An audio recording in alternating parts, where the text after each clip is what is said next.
Hello and welcome back to Tera. Now I know in my last video I said that I'll be back at level 25 just before the dungeon, but I lied unfortunately.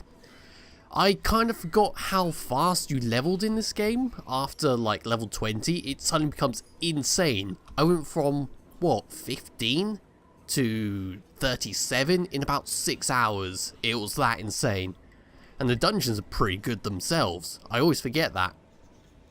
But yeah, what has happened since all that has gone by? Well, first things first, I lost my original recording to this. I was 37 and I did like a little let's play bit going over what I got and got to level 38, but some plonker decided to delete the raw file. So now here I am again. But anyway, what did I get? Well, I still have my costume and my costume is expired. So I don't know what's going on with that.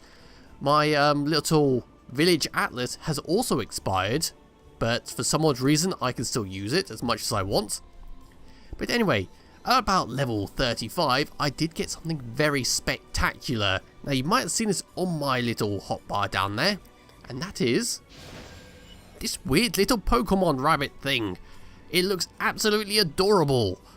I really want one permanently, but that's never going to happen because I'd probably have to get it from an RNG box, and I'm not doing that.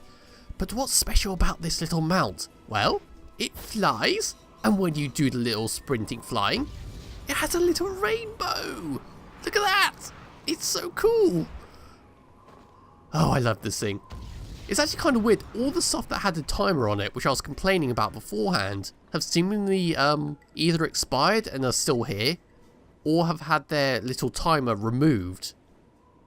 It is kind of weird, because this mount had a 7-day timer originally when I recorded yesterday, but now it expires at some point in December, which is kind of odd because it should be 7 days, I think 2 days time.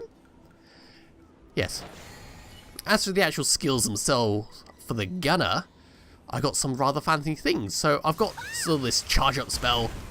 It's quite nice. I've still got my detonate spell. I've got my little like shotgun thing, scatter shot. Got my time bomb, got my reset. It's all good. It's all good. But yeah, so far, it's been an absolute joy to play. I'm going to continue leveling on with this character a bit more today. I'm hoping to reach around about level 45, then I'll come back and make a video and tell you if I got anything fancy at all from the boxes. But yeah, I'll try and find the enemy to kill.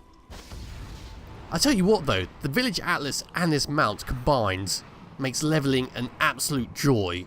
It really does. Before, I only had like the basic horse, you know, the one with the constantly repeating sounds like all damn day. But this is silent and it flies and it's super fast. It's really, really nice. Anyway, level 28. Bloody hell. Shotgun, roll, shotgun. It's pretty good. As for the dungeon itself at level 25, I think it's like Sinestra's Mansion. I'm hoping that's the correct one. It should be Sinestra's Mansion. Anyway, that was a kind of an interesting experience because I didn't have a tank. It was one of those like shuffled together groups. So there's 2 gunners, a slayer, and I think it was a mystic.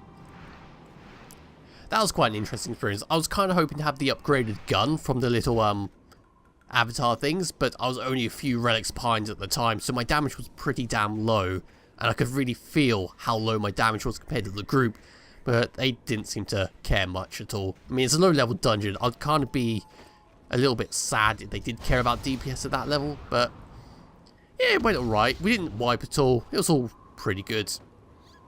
Anyway, that's all there is to this video, and I shall be back with another one around about level 45, hopefully in a few days time. But I'll admit, I actually thought of something. I did get a little pet here. Once again, it's available until a certain date and has lost its timer. If I F10 that, there is a little pet. I haven't actually seen this pet pick up anything at all since I've had it active. I'm wondering if I'm missing something with that. So perhaps if you could tell me, that would be great.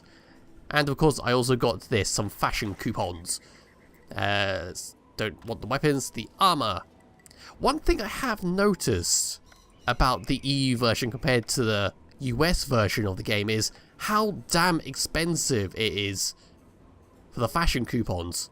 Because armors like this on the US version only cost about 500 at max.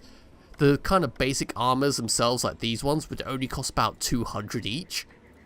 And the more fancy ones would cost about 500. But on this version, you can see there's like 7,000 for a costume. That's kind of insane. I do know for a long time that the EU version didn't have the fashion coupons, or they were, I think they were straight up removed. And the US version just simply kept them in. But they recently added them back, and they've like jacked up the price massively for the fashion coupon stuff. So I guess they're still trying to get money from the costume sales, like deterring people from actually grinding out fashion coupons or something stupid like that. Yeah. Also, I don't know if I talked about this before. I might have talked about it. It could have been the video I lost. But the US version's reward also were revealed. And they get a mount. It's not the rabbit mounts, because if it was, I'd be really, really happy if it was. But they get a costume, the little blue costume I'm wearing now, and another mount permanently, but they don't get the gearbox. Well, I'll find out if they get the gearbox tomorrow when it releases, but you get what I mean. It's really weird when the publishers do two separate things for the same damn event. So I am kind of hoping that in the end they do get the same rewards, otherwise that is a bit bullshitty. Anyway, thank you all for watching, and I'll be back with another video some point soon. Look at the happy mount. Let's get rid of that. Look at that happy mount. Bye bye.